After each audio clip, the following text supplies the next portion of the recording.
ನಮ್ಮ news plus Kannada ಸುದ್ದಿ ವಾಹಿನಿಗೆ ಸುಸ್ವಾಗತ.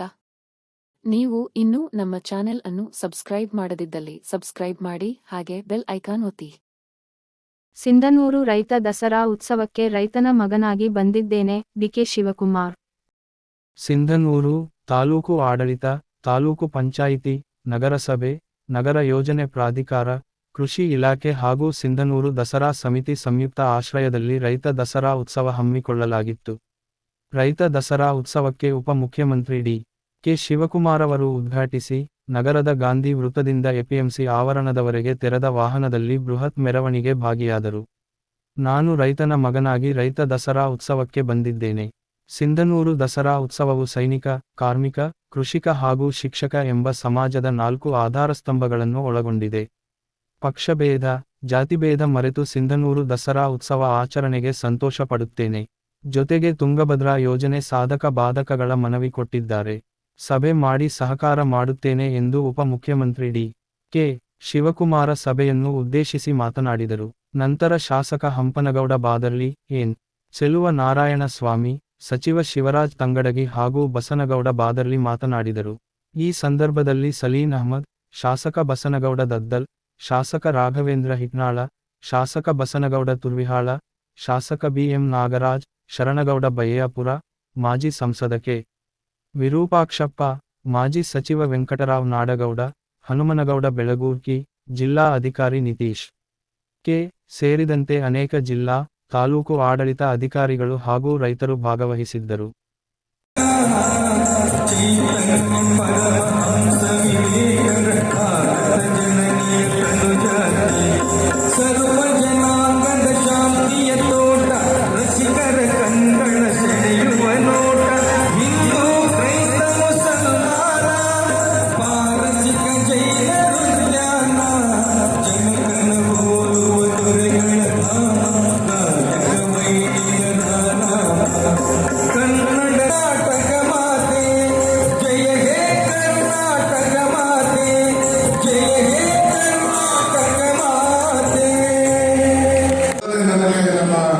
ಪಕ್ಷಭೇದಗಳ ಮತ್ತು ವಿರೂಪಾಕ್ಷಪ್ಪನವರು ಮತ್ತು ರೈತ ಮುಖಂಡರು ಮತ್ತು ಇನ್ನ ನಮ್ಮ ಮಾಜಿ ಸಚಿವರು ನಾಡಗೌಡರು ಆದಿಯಾಗಿ ನಮ್ಮೆಲ್ಲರ ಶಾಸಕರು ಕೂಡ ಸಿಗ್ನೇಚರ್ ಮಾಡಿ ನನಗೆ ತುಂಗಭದ್ರಾ ನೀರಾವರಿ ಯೋಜನೆಯ ಸಾಧಕ ಬಾಧಕಗಳು ಮತ್ತು ಪರಿಹಾರಗಳ ಕುರಿತು ಇವತ್ತು ನಮ್ಮ ಬಯ್ಯಾಪುರ ಆದಿಯಾಗಿ, ಶರಣಗೌಡ ಬಯ್ಯಾಪುರ ಆದಿಯಾಗಿ, ಬಸವನಗೌಡ ಅದರಲ್ಲೂ ಎಲ್ಲ ಸೇರಿ ಒಂದು ಅರ್ಜಿಯನ್ನು ಕೂಡ ಕೊಟ್ಟಿದ್ದಾರೆ.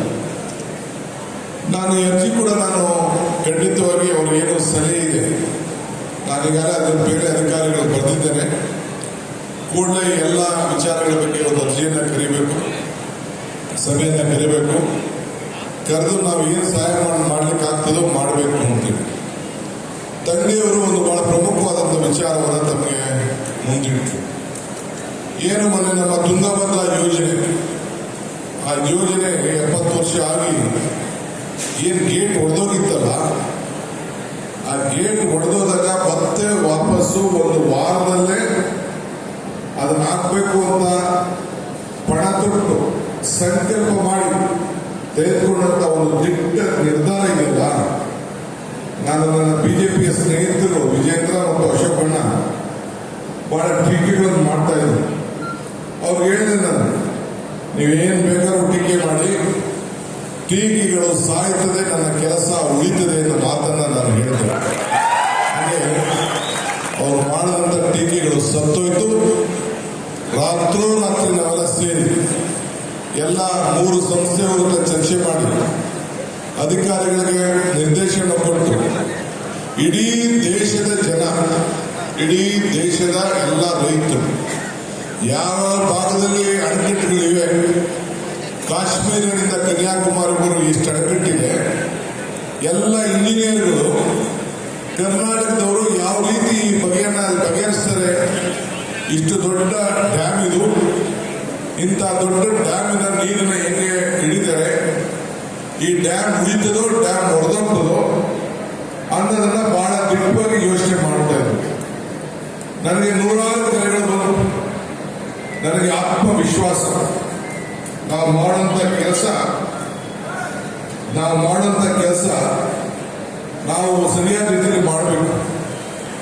ಹುಳಿ ಪೆಟ್ಟು ಬಿಡದೆ ಯಾವ ಕಲ್ಲು ಶಿಲೆ ಆಗ್ಲಿಕ್ಕೆ ಸಾಧ್ಯ ಇಲ್ಲ. ಹಂಗೆ ನೇಗಿಲು ಉಳಿದೆ ಯಾವ ಜಮೀನು ಕೂಡ ಭೂಮಿ ಫಲ ಕೊಡಲಿಕ್ಕೆ ಸಾಧ್ಯ ಇಲ್ಲ. ಹಂಗೆ ಶ್ರಮ ಇಲ್ಲದೆ ಫಲ ಇರಲಿಕ್ಕೆ ಸಾಧ್ಯ ಇಲ್ಲ. ಎಲ್ಲಿ ಶ್ರಮ ಇರ್ತದೋ ಅಲ್ಲಿ ಫಲ ಇರ್ತದೆ. ಹಂಗೆ ನಮ್ಮ ಅನುಭವ, ನಮ್ಮ ದಿಟ್ಟ ನಿಲುವು, ನಮ್ಮ ಛಲ ಇವೆಲ್ಲ ಸೇರಿ ಸಾಧ್ಯ ಆಗಿ ಇವತ್ತು ಒಂದು ವಾರದಲ್ಲೇ ವಾಪಸ್ಸು ಒಂದು ಡ್ಯಾಮ್ಗೆ 19 ಗೇಟನ್ನ ಮಾಡಿ ವಾಪಸ್ ಬಾಗಿನ ಅರ್ಪಿಸುವಂತ ಒಂದು ಕಾರ್ಯ. ನಾನು ಒಂದು ಮಾತು ಹೇಳ್ತಾ ಇರ್ತೀನಿ ಅನೇಕ ಸಂದರ್ಭದಲ್ಲಿ. ಪುರಂದರದಾಸರು ಒಂದು ಕಡೆ ಒಂದು ಮಾತು ಹೇಳ್ತಾರೆ, ಇದು ಭಾಗ್ಯ, ಇದು ಭಾಗ್ಯ, ಇದು ಭಾಗ್ಯವಯ್ಯ, ಪದ್ಮನಾಭನ ಪಾದ ಭಜನೆ ಪರಮ ಸುಖವಯ್ಯ ಅಂತೇಳಿ. ಹಂಗೆ ನಾನು ಈ ತುಂಗಭದ್ರಾ ಈ ನೀರಾವರಿ ಮಂತ್ರಿಯಾಗಿ ಈ ತುಂಗಭದ್ರಾ ಯೋಜನೆಯಲ್ಲಿ ಇಂಥ ಒಂದು ಕಷ್ಟದ ಪರಿಸ್ಥಿತಿಯಲ್ಲಿ 9 ಲಕ್ಷ ಏನು ಈ ಒಂದು ಎಕರೆ ಜಮೀನನ್ನ ಈ ನಮ್ಮ ರಾಜ್ಯಕ್ಕೆ ಒಟ್ಟಾರೆ 14 ಲಕ್ಷ ಅವರೆಲ್ಲರೂ ಕೂಡ ಬದುಕಿಸಿ 2 ಬೆಳೆಗೆ ನೀರು ಕೊಡುವಂತ ಒಂದು ಭಾಗ್ಯ ನನಗೆ ಸಿಗ್ತಲ್ಲ, ಇದು ನನ್ನ ಭಾಗ್ಯ, ನನ್ನ ಭಾಗ್ಯ, ನನ್ನ ಭಾಗ್ಯ ಅಂತ ಹೇಳಿ ನಾನು ಭಾವಿಸ್ಕೊಂಡಿದ್ದೇನೆ. ಇದಲ್ಲದೆ ತಾವೆಲ್ಲ ಗಮನಿಸಿದ್ದೀರಿ, ಎತ್ತಿನ ಆ ಎತ್ತಿನ ಯೋಜನೆ ಕೂಡ ಆ ನೀರನ್ನ ಹೊರಗೆ ತರುವಂತ ಕೆಲಸವನ್ನು ಮಾಡಿ ಮುಂದಕ್ಕೆ ನಿಗದಿಯಾದಂತಹ ಸಂದರ್ಭದಲ್ಲಿ ಆ ಜನರಿಗೆ ಆ ಕುಡಿಯೋ ನೀರನ್ನ ಏನು ನಮ್ಮ ಕೋಲಾರ, ಚಿಕ್ಕಬಳ್ಳಾಪುರ, ಬೆಂಗಳೂರು, ತುಮಕೂರು ಅವರೆಲ್ಲ ಕೊಡಬೇಕು ಅಂತ ಏನು ಹಾಸನದವರಿಗೆ ಕೊಡಬೇಕು ಅಂತ ತೀರ್ಮಾನ ಮಾಡಿದ್ದೇವೆ. ಆ ಕೆಲಸವನ್ನು ಕೂಡ ನಾನು ಮಾಡಲಿಕ್ಕೆ ಈಗಾಗಲೇ ನಾನು ಕಾರ್ಯಕ್ರಮಗಳನ್ನು ಈಗಾಗಲೇ ನಾನು ರೂಪಿಸಿದ್ದೇನೆ. ಈಗ ನಿಮ್ಮ ಮುಖಂಡರುಗಳು ನನಗೆ ಅರ್ಜಿ ಕೊಟ್ಟಿದ್ದಾರೆ. ಇದಕ್ಕೆ ಸಮತೋಲನವಾದಂತಹ ಏನು ನವಲಿ ಡ್ಯಾಮ್ ವಿಚಾರದಲ್ಲೂ ಕೂಡ ಅವರು ಎಷ್ಟು ನಮಗೆ ನೀರು ವೇಸ್ಟ್ ಆಗ್ತಾ ಇದೆ, ಸುಮಾರು 33 TMC ನೀರಷ್ಟು ವೇಸ್ಟ್ ಆಗ್ತಾ ಇದೆ. ಈಗ ಅಂಪನಗೌಡರು ಕೂಡ ಅವರ ಭಾಷಣದಲ್ಲಿ ನನಗೆ ಪ್ರಸ್ತಾವನೆ ಮಾಡೋದು, ನೀವೇನ್ ಮಾಡಬೇಕು, ಎಷ್ಟು ಎಕರೆ ಬೇಕು, ಎಷ್ಟಾಗ್ತದೆ, DPR ಆಗಿದೆ ಅನ್ನೋದನ್ನು ಕೂಡ ಅವರೆಲ್ಲರೂ ಕೂಡ ಅವರು ನಮಗೆ ತಿಳಿಸಿದ್ರು. ನಾನು ಹೇಳಲಿಕ್ಕೆ ಬಯಸ್ತೇನೆ, ಇವತ್ತು ನಿಮ್ಗೆ ಒಂದು ಮಾತು ಕೊಡ್ತಾ ಇದ್ದೇನೆ. ಕೂಡಲೇ 1 ತಿಂಗಳ ಒಳಗಡೆ ಈಗ ದಸರಾ ಹಬ್ಬ ಇದೆ. ಈ ದಸರಾ ಹಬ್ಬದ ಮಧ್ಯದಲ್ಲಿ ಸ್ವಲ್ಪ ಏನು ಮಾಡೋಕ್ಕಾಗೋದಿಲ್ಲ. 1 ತಿಂಗಳ ಒಳಗಡೆ ನಾನು ಆಂಧ್ರ, ತೆಲಂಗಾಣ ಮತ್ತು ಕರ್ನಾಟಕ ರಾಜ್ಯದ 3 ಜನ ಮುಖ್ಯಮಂತ್ರಿಗಳ ಹತ್ರ ಮಾತಾಡಿ, ಇಲ್ಲ ನಾವಾರ ಅಲ್ಲಿಗೆ ಹೋಗ್ತೀವಿ, ಇಲ್ಲ ಅವ್ರನ್ನ ಇಲ್ಲಿಗೆ ಆಹ್ವಾನ ಮಾಡಿ ಅದಕ್ಕೊಂದು ಪರಿಹಾರ ರೂಪಿಸುವಂತ ಕೆಲಸವನ್ನ ಈ ಕಾಂಗ್ರೆಸ್ ನೇತೃತ್ವದ ಈ DK ಶಿವಕುಮಾರ್ ಮಂತ್ರಿಯಾಗಿ ಮಾತನ್ನ ಈ ಸಂದರ್ಭದಲ್ಲಿ ಹೇಳಲಿಕ್ಕೆ ನಾನು ಬಯಸ್ತೇನೆ. ಇದಲ್ಲದೆ ನಮ್ಮ ಟೆಕ್ನಿಕಲ್ ಟೀಮ್ ಒಂದು ವರದಿ ಕೊಟ್ಟಿದೆ. ಇದು ಈ ಎಲ್ಲ ಈ ಗೇಟ್ಗಳ ಬಗ್ಗೆ ಇಡೀ ಕರ್ನಾಟಕ ರಾಜ್ಯದಲ್ಲೇ ಎಲ್ಲ ಗೇಟ್ಗಳನ್ನ ನಾವು ಇದನ್ನ ಪರಿಶೀಲನೆ ಮಾಡುವಂತ ಒಂದು ತಂಡ ಕೂಡ ನಾನು ರಚನೆ ಮಾಡಿದ್ದೇನೆ. ಅವರು ಕೂಡ ನನಗೆ ಹೇಳಿದ್ದಾರೆ, ಈ ಗೇಟ್ಗಳನ್ನೇ ಮರುಪರಿಶೀಲನೆ ಮಾಡಬೇಕು, ನೀವು ಹೊಸದಾಗಿ ಮಾಡಲಿಕ್ಕೆ ಆಲೋಚನೆ ಮಾಡಬೇಕು ಅಂತೇಳಿ ನನಗೆ ಸಲಹೆಯನ್ನು ಕೊಟ್ಟಿದ್ದಾರೆ. ನಾನು ಮುಖ್ಯಮಂತ್ರಿಗಳಾದ ಸಿದ್ದರಾಮಯ್ಯವರು, ನಮ್ಮ ಜಿಲ್ಲಾ ಮಂತ್ರಿಗಳು, ನಮ್ಮ MPಗಳು, ಇಬ್ಬರು ಜಿಲ್ಲೆಯವರು ಕೂಡ MPಗಳು, MLAಗಳು ನಾವೆಲ್ಲ ಕೂತ್ಕೊಂಡು ಮಾತಾಡಿದ್ದೇವೆ. ಅವ್ರಿಗೆ ಮಾತು ಕೊಡ್ತಾ ಇದ್ದೀನಿ, ನಿಮಗೆ ಮಾತಾಡ್ತಾ ಇದ್ದೀನಿ. ಮುಂದಿನ ದಿನದಲ್ಲಿ ಆ ಎಲ್ಲ ಗೇಟ್ಗಳನ್ನ ಪರಿಶೀಲನೆ ಮಾಡಿ ಒಂದೊಂದಾಗಿ ಬದಲಾವಣೆ ನೀರು ಯಾವಾಗ ಕಡಿಮೆ ಆಗ್ತದೆ, ಹೀಗೆ ಅದಕ್ಕೆ ಆದೇಶವನ್ನು ಕೊಟ್ಟು ಈ ನಿಮ್ಮ ಡ್ಯಾಮ್ ಅನ್ನು ಉಳಿಸಲಿಕ್ಕೆ, ರೈತರ ಬದುಕಿನ ಉಳಿಸಲಿಕ್ಕೆ ಎಲ್ಲ ತರದ ಸೂಕ್ತವಾದಂತಹ ನಿರ್ಧಾರವನ್ನ ಈ DK ಶಿವಕುಮಾರ್ ಮಾಡ್ತಾನೆ, ನಮ್ಮ ಸರ್ಕಾರ ಮಾಡ್ತದೆ ಅನ್ನೋ ಮಾತನ್ನ ಈ ಸಂದರ್ಭದಲ್ಲಿ ಹೇಳಲಿಕ್ಕೆ ನಾನು ಬಯಸ್ತಾ ಇದ್ದೇನೆ. ಇವತ್ತು ನೀವು ಯಾರು ದಸರಾ ಮಾಡಕ್ ಆಗ್ತಿರ್ಲಿಲ್ಲ, ಏನು ನಾವು ನೀರನ್ನ ನಿಲ್ಲಿಸಲಿಲ್ಲ ಅಂದಿದ್ರೆ ನಿಮ್ಮ ದಸರಕ್ಕೆ ಕಿಮ್ಮತ್ತು ಇರ್ತಿರ್ಲಿಲ್ಲ. ಇವತ್ತು ಈ ನೀರನ್ನು ನಾವು ನಿಲ್ಲಿಸೋದಕ್ಕೆ, ಡ್ಯಾಮ್ಗೆ ವಾಪಸ್ ಗೇಟ್ ಹಾಕೋದಕ್ಕೆ ಇವತ್ತು ಬಹಳ ಸಂತೋಷದಿಂದ ನೀವು ದಸರಾವನ್ನ ಆಚರಣೆ ಮಾಡ್ತಾ ಇದ್ದೀರಿ. ಇದೇ ದಸರಾ ಆಚರಣೆಯ ನಮ್ಮ ರೈತರ ಬದುಕಿನ ಒಂದು ಹೊಸ ರೂಪ ಅಂತೇಳಿ ನಾನು ಭಾವಿಸ್ಕೊಂಡಿದ್ದೇನೆ. ಇದೊಂದು ದಸರಾ ನಿಮ್ಮ ಸಂಸ್ಕಾರ ಹೇಳಲು ಒಂದು ಸನ್ಯಾಸ ಬೇಕಾಗಿಲ್ಲ. ಸಂಸ್ಕಾರ ಹೇಳ್ಕೊಡಕ್ಕೆ ಇಲ್ಲ ಅನುಭವ ಹೇಳಲಿಕ್ಕೆ ಒಂದು ಪದವಿ ಕೂಡ ಬೇಕು, ಅವಶ್ಯಕತೆ ಇಲ್ಲ. ಸೇವೆ ಮಾಡುವ ಒಂದು ಅಧಿಕಾರನೂ ಮುಖ್ಯ ಅಲ್ಲ, ಅಧಿಕಾರ ಇದ್ದರೆ ಸೇವೆ ಮಾಡಬಹುದು. ಈಗ ಇಷ್ಟು ಜನ ಸ್ಟೇಜ್ ಮೇಲೆ ಮಾತ್ರ ಅಧಿಕಾರ ಇದೆ, ನಿಮ್ಗೆ ಯಾರಿಗೂ ಅಧಿಕಾರ ಇಲ್ಲ. ಎಷ್ಟೋ ಜನ ಮಕ್ಕಳು ಈ ದಸರಾದಲ್ಲಿ ಪಾಲ್ಗೊಂಡದ್ದು ನಾನು ನೋಡಿದ್ದೇನೆ, ಸಾಮಾನ್ಯ ಜನ ಪಾಲ್ಗೊಂಡದ್ದು ನಾನು ನೋಡಿದ್ದೇನೆ. ಇದನ್ನ ಎತ್ತುಗಳನ್ನ ಗಾಡಿನ ಹೊಡಿತಾ ಇದ್ದದನ್ನ ಈ ಸಾಲುಗಳಲ್ಲಿ ನಾನು ನೋಡಿದ್ದೇನೆ. ಆದ್ರೆ ನಾನು ಕೂಡ ಈ ದಸರಾದಲ್ಲಿ ಪಾಲ್ಗೊಂಡು ನಾನು ಕೂಡ ಈ ಸೇವೆ ಮಾಡಬೇಕು ಅಂತೇಳಿ ಅಧಿಕಾರ ಇಲ್ಲದೆ ತನ್ನ ಇಚ್ಛಾಶಕ್ತಿಯನ್ನು ತೋರಿಸಿ ಈ ಪವಿತ್ರವಾದಂತಹ ಸಂಸ್ಕಾರ ಸಂಭ್ರಮದ ನಮ್ಮ ಸಂಸ್ಕೃತಿಯ ಹಬ್ಬದಲ್ಲಿ ಪಾಲ್ಗೊಂಡಿದ್ದಾರಲ್ಲ, ಅವರು ಒಂದು ದೊಡ್ಡ ಕೋಟಿ ನಮಸ್ಕಾರ ಈ ಸಂದರ್ಭದಲ್ಲಿ. ಸೊ ಹಂಗೆ ಸೇವೆ ಮಾಡಲು ಅಧಿಕಾರ ಬೇಕಿಲ್ಲ, ಅಂತಸ್ತು ಬೇಕಿಲ್ಲ, ಹೇಳುವ ಜ್ಞಾನ ಒಂದು ಮನಸ್ಸಿದ್ರೆ ಮಾತ್ರ ಸಾಕು. ಸರಿಯಾದ ರೀತಿ ಕಾರ್ಯಕ್ರಮ ಮಾಡಬೇಕು ಅಂತೇಳಿ ಒಂದು ಸಂಕಲ್ಪವನ್ನು ಹೊತ್ಕೊಂಡು ನೀವು ಮಾಡಿದ್ರೆ ಮಾತ್ರ ಇದಕ್ಕೆ ವಿಚಾರಗಳು ಮುಂದಕ್ಕೆ ನೋಡಿದ್ರೆ ಭವಿಷ್ಯ ಏನು ಅಂತ ನಮಗೆ ಕಾಣ್ತದೆ. ಸುತ್ತಲೂ ನೋಡಿದ್ರೆ ನಮ್ಮ ಬದುಕಿನಲ್ಲಿ ಸತ್ಯ ಏನು ಅನ್ನೋದು ಅರಿವಾಗ್ತದೆ. ಆದ್ರಿಂದ ನಿಮ್ಮನ್ನೇ ನಾವೇ ನೋಡಿ ನಾವೆಲ್ಲ ರೈತರ ಜನ ನಮ್ಮ ಆತ್ಮವಿಶ್ವಾಸವನ್ನ ಕಳ್ಕೊಳ್ಬಾರ್ದು. ಈಗ ನೋಡಿ, ಈಗೆಲ್ಲ ಇಂಜಿನಿಯರ್ಗಳಿದ್ದಾರೆ, ಅವರೊಂದು ಸ್ಕೇಲ್ ತಗೊಂಡು ಲೈನ್ ಹಾಕ್ತಾರೆ. ನಮ್ಮ ರೈತ ನಾಟಿ ಹಾಕ್ಬೇಕಾದ್ರೆ ಯಾವ ಲೈನು ಹಾಕೋದಿಲ್ಲ, ಅವನ ಸ್ಕೇಲ್ ಅವನು ತೆಗುದಿಲ್ಲ, ಇಲ್ಲ ಅವನು ದಾರಿ ನೀಡುವುದಿಲ್ಲ. ತನ್ನ ಅನುಭವದಲ್ಲಿ ಈ ದೇಶದಲ್ಲಿ ಅನುಭವದಲ್ಲೇ ತಾನು ಒಂದು ನೇರವಾಗಿ ಅವನು ನಾಟಿ ಹಾಕ್ಬೇಕಾದ್ರೆ ಉದ್ದಕ್ಕೆ ಸ್ಕೇಲ್ಗಿನ್ನ ಪೆನ್ಸಿಲ್ಗಿನ್ನ ಬಹಳ ಚಿಗುರವಾಗಿರುವಂತಹ ಒಂದು ಬಹಳವಾದಂತ ಲೆಕ್ಕಾಚಾರದ ಮೇಲೆ ಅವನು ಲೈನ್ನಲ್ಲಿ ಅವನು ಭತ್ತಕ್ಕೆ ಒಂದು ನಾಟಿ ಹಾಕೋದನ್ನ ನಾವೆಲ್ಲ ನೋಡಿದ್ದೀವಿ. ಹಂಗೆ ಈ ದೇಶಕ್ಕೆ ವಿದ್ಯಾವಂತರಿದ್ದವರು ನಡೀತದೆ, ಬುದ್ಧಿವಂತರಿದ್ದವರು ನಡೀತದೆ, ಪ್ರಜ್ಞಾವಂತಿಕೆ ಇರಬೇಕು.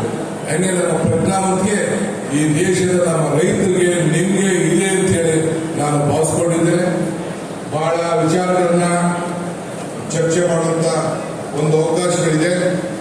ಇವತ್ತು ನಾವೆಲ್ಲ ನಮ್ಮ ಬದುಕಿನಲ್ಲಿ ಒಂದು ಒಳ್ಳೆಯದು ಮಾಡಬೇಕು. ನಮ್ಮ ಸರ್ಕಾರ ಇವತ್ತು ನಿಮ್ಮ ಬದುಕಿನಲ್ಲಿ ಬದಲಾವಣೆಯನ್ನು ಮಾಡಬೇಕು ಅಂತೇಳಿ ನೀವೆಲ್ಲ ಸೇರಿ ನಮಗೆ 136 ಸೀಟನ್ನು ತಾವೆಲ್ಲ ಕೊಟ್ಟಿದ್ದೀವಿ. ನಮಗೆ ನಿಮ್ಮ ಬದುಕಿನಲ್ಲಿ ಬದಲಾವಣೆ ಮಾಡಬೇಕು.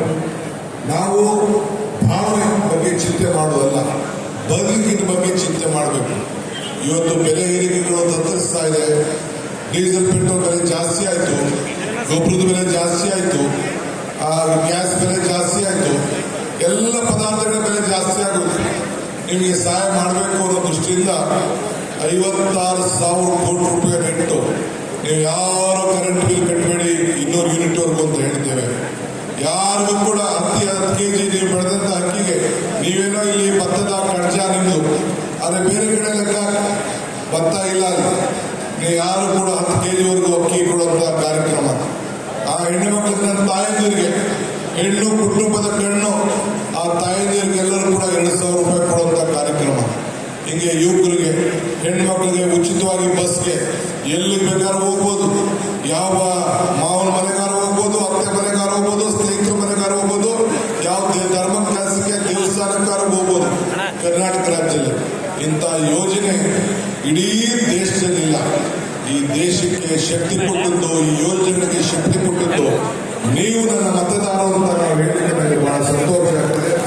ಇದಕ್ಕೆ ಈ ಶುಭ ಸಂಭ್ರಮದಲ್ಲಿ ನಾನು ನಿಮಗೆ ಶುಭವನ್ನು ಹಾರೈಸಲಿಕ್ಕೆ ನಾನು ಬಂದಿದ್ದೇನೆ.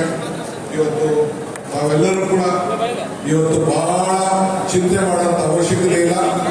ಒಳ್ಳೆ ಪ್ರಾರಂಭವನ್ನು ಮಾಡಿದ್ದೀರಿ ಈ ವರ್ಷ. ನಮ್ಮ ಶಾಸಕರ ಮುಖಂಡತ್ವದಲ್ಲಿ ಇದನ್ನು ಮುಂದುವರಿಸಿಕೊಂಡು ಹೋಗಿ, ಬೆಳೆಸ್ಕೊಂಡು ಹೋಗಿ, ಸಹಾಯ ಮಾಡಬೇಕು. ಬರೀ ಅವರು ಇವರು ಅಧಿಕಾರಿಗಳಿಂದ ತಗೊಂಡಲ್ಲ, ಜನ ಕೂಡ ಇದೊಂದು ಹಬ್ಬವನ್ನ ನೀವು ಕೂಡ ಎಲ್ಲ ನೆಂಟಿಸ್ಟನ್ನ ಅವ್ರನ್ನ ಇವರೆಲ್ಲ ಮೈಸೂರಲ್ಲಿ ಕರೀತಾರೆ, ಹಂಗೆಲ್ಲ ಕರೆದು ನೀವು ಕೂಡ ಮಾಡಿ ಮುಂದಕ್ಕೆ ಇದನ್ನ ಇಂಪ್ರೂವ್ಮೆಂಟ್ ಮಾಡಿಕೊಂಡು ನೀವು ಹೋಗ್ಬೇಕು. ಮುಂದಿನ ದಿನದಲ್ಲಿ ಯಾವ್ದಾದ್ರು ಅವಕಾಶ ಸಿಗ್ತಾರೆ ಮತ್ತೆ ಒಂದಿನ ನಾನು ಬರ್ತೀನಿ. ಒಳ್ಳೆ ಕೆಲಸ ಮಾಡಿದ್ದೀರಿ. ವಿಶೇಷವಾಗಿ ರೈತರ ಸಂಭ್ರಮದಲ್ಲಿ ಪಾಲ್ಗೊಳ್ಳಿಕ್ಕೆ ಒಂದು ಅವಕಾಶ ಮಾಡಿಕೊಟ್ಟಿದ್ದೀರಿ. ಏನು ವೇದಿಕೆ ಅಂತ ಎಲ್ಲ ನನ್ನ ಮುಖಂಡಗಳು ಅರ್ಜಿ ಕೊಟ್ಟಿದ್ದಾರೆ, ಶಾಸಕರು ಹೇಳಿದ್ದಾರೆ, ವಿಧಾನ ಪರಿಷತ್ ಸದಸ್ಯರು ಹೇಳಿದ್ದಾರೆ, ನಮ್ಮ ಮಾಜಿ ಶಾಸಕರು, ಮಾಜಿ MP, ರೈತರ ಮುಖಂಡರೆಲ್ಲ ನಮಗೆ ಅರ್ಜಿಯನ್ನು ನಮ್ಮ ಪಕ್ಷದ ಮುಖಂಡರೆಲ್ಲ ಸೇರಿ ಕೊಟ್ಟಿದ್ದಾರೆ.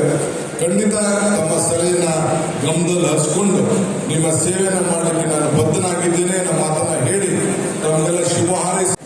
ಎಲ್ಲರೂ ಮಾತಾಡಿ ಎಲ್ಲ ವಿಚಾರಗಳನ್ನ ಇಟ್ಟಿದ್ದಾರೆ. ಅದು ಇಷ್ಟು ತಾಳ್ಮೆಯಿಂದ ಈ ರೈತರ ದಸರಲ್ಲಿ ಪಾಲ್ಗೊಂಡಿದ್ದೀರಲ್ಲ, ಇದು ನನ್ನ ಭಾಗ್ಯ ಅಂತೇಳಿ ನಾನು ಭಾವಿಸ್ಕೊಂಡಿದ್ದೇನೆ.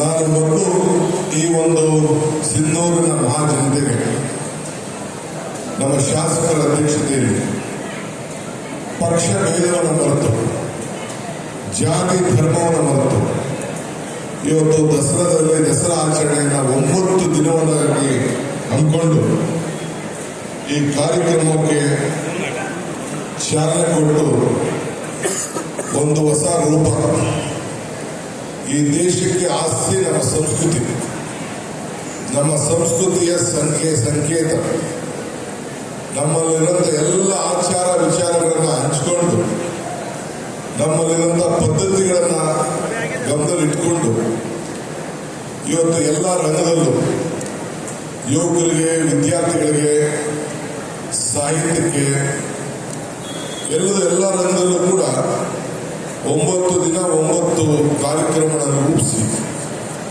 ಇವತ್ತು ಏನು ಮೈಸೂರು ಮಾದರಿಯಲ್ಲೇ ಈ ದಸರಾ ಮಾಡಬೇಕು ಅಂತೇಳಿ ನೀವೆಲ್ಲ ಸೇರಿ ತೀರ್ಮಾನ ಮಾಡಿದಿರಿ. ಎಲ್ಲ ಮುಖಂಡರಿಗೆ, ಸದಸ್ಯರಿಗೆ ಪಾಲ್ಗೊಂಡು ಸಹಕಾರ ಕೊಟ್ಟಂತ ಎಲ್ಲರೂ ಕೂಡ ಈ ಸಂದರ್ಭದಲ್ಲಿ ನಾನು ಅಭಿನಂದಿಸಲಿಕ್ಕೆ ನನ್ನ ಪ್ರಯತ್ನವನ್ನು ನಾನು ಮಾಡ್ತೇನೆ. ನಾನು ಇಲ್ಲಿ DCM ಅಂತ ಮುಖ್ಯವಾಗಿ ಇಲ್ಲಿ ನಾನು DCM ಒಬ್ಬನೇ ಅಂತ ಆಗಲಿಕ್ಕೆ ಬರಲಿಲ್ಲ, ಇಲ್ಲ ಪಕ್ಷದ ಅಧ್ಯಕ್ಷತೆಯೂ ಬರಲಿಲ್ಲ. ನಾನೊಬ್ಬ ರೈತರ ಮಗ, ಹೆಚ್ಚಿಗೆ ವ್ಯವಸಾಯಕ್ಕೆ ನನ್ನ ತೊಡಗಿಸಿಕೊಳ್ಳದಿರುವುದು ಕೂಡ ಒಬ್ಬ ರೈತ ಇನ್ನೊಬ್ಬ ರೈತನಿಗೆ ಸಹಾಯ ಮಾಡಬೇಕಾದ್ದು ನಮ್ಮೆಲ್ಲರ ಕರ್ತವ್ಯ. ರೈತನಿಗೆ ಸಂಬಳ ಇಲ್ಲ, ರೈತನ ಪ್ರಮೋಷನ್ ಇಲ್ಲ, ರೈತನ ಪೆನ್ಷನ್ ಇಲ್ಲ, ರೈತನ ಲಂಚ ಇಲ್ಲ, ರೈತನ ರಿಟೈರ್ಮೆಂಟ್ ಇಲ್ಲ. ನಮ್ಮ ಆಧಾರ ಸ್ತಂಭಗಳು, ಸಮಾಜಕ್ಕೆ 4 ಆಧಾರ ಸ್ತಂಭ. ಒಬ್ಬ ಕಾರ್ಮಿಕ, ಇನ್ನೊಬ್ಬ ಸೈನಿಕ, ಇನ್ನೊಬ್ಬ ಶಿಕ್ಷಕ, ಇನ್ನೊಬ್ಬ ಕೃಷಿಕ. ಈ 4 ಜನ ಇದ್ರೆ ನಮ್ಮ ಪಿಲ್ಲರ್, ಈ ದೇಶದ ಪಿಲ್ಲರ್ ಬಹಳ ಚೆನ್ನಾಗಿರ್ತದೆ. ಆ ದೃಷ್ಟಿಯಿಂದ ಇವತ್ತು ನಾನು ಚಲರಾಯ ಸ್ವಾಮಿಯವರು ಈ ಕಾರ್ಯಕ್ರಮಕ್ಕೆ ನಿಮಗೆಲ್ಲ ಶಕ್ತಿ ತುಂಬಬೇಕು, ಕರ್ನಾಟಕ ಸರ್ಕಾರ ನಿಮ್ಮ ಬದುಕಿನ ಜೊತೆಯಲ್ಲಿ ಇದೆ ಅಂತ ಹೇಳಲಿಕ್ಕೆ ಬಹಳ ಸಂತೋಷದಿಂದ ಒಂದು ಈ ದಸರಾ ಉತ್ಸವದಲ್ಲಿ ನಾವು ಪಾಲ್ಗೊಂಡಿದ್ದೇವೆ. ಬೇರು ಇಲ್ಲ ಆದರೆ ಯಾವ ಮರ ಕೂಡ ಇರೋದಿಲ್ಲ. ಹಾಗೆ ಮನುಷ್ಯನಿಗೆ ನಂಬಿಕೆ ಇಲ್ಲ ಅಂತಂದ್ರೆ ಯಾವ ಸಂಬಂಧಗಳು ಕೂಡ ಉಳಿಯುವುದಿಲ್ಲ. ಹಾಗೆ ನಿಮ್ಮ ಸಂಬಂಧಗಳನ್ನ ಬೆಸಗಿಸುವಂತ ಒಂದು ಪವಿತ್ರವಾದಂತ ಆಚರಣೆಗೆ ಇವತ್ತು ದಸರಾ ಹಬ್ಬ. ರಾಜಕಾರಣ, ನಮ್ಮ ಆಚಾರ ವಿಚಾರ ಎಲ್ಲ ಕೂಡ ಬದಿಗೊಟ್ಟು ಈ ಸುಸಂಭ್ರಮವನ್ನ ನೀವು ತೆಗೆದುಕೊಂಡಿರುವ ತೀರ್ಮಾನ ಇದು ನೀವು ಸರಿಯಾದ ರೀತಿಯಲ್ಲಿ ಮುಂದುವರೆದು ಹೋಗಬೇಕು. ಕಲ್ಯಾಣ ಕರ್ನಾಟಕಕ್ಕೆ ಒಂದು ದೊಡ್ಡ ಮಾದರಿಯಾಗಿ ನೀವೆಲ್ಲ ಸೇರಿ ಕಾರ್ಯಕ್ರಮವನ್ನ ಮಾಡ್ಕೊಂಡು ಬಂದಿದ್ದೀವಿ, ಶ್ರಮ ಪಡ್ತಾ ಇದ್ದೀವಿ. ನಮ್ಮ ತಂದೆಯವರು ಮಾತಾಡಿದ್ರು, ನಮ್ಮ ಅಪ್ಪನಗೌಡರು ಮಾತಾಡಿದ್ರು, ಇನ್ನು ನಮ್ಮ ಅಗ್ರಿಕಲ್ಚರ್ ಮಿನಿಸ್ಟರ್, ಕೃಷಿ ಸಚಿವರು ಕೂಡ ವಿಚಾರವನ್ನು ತಿಳಿಸಿದ್ರು. ಇನ್ನೆಲ್ಲರೂ ಕೂಡ ಅವರವರ ಅಭಿಪ್ರಾಯವನ್ನ ಬಸವನಗೌಡ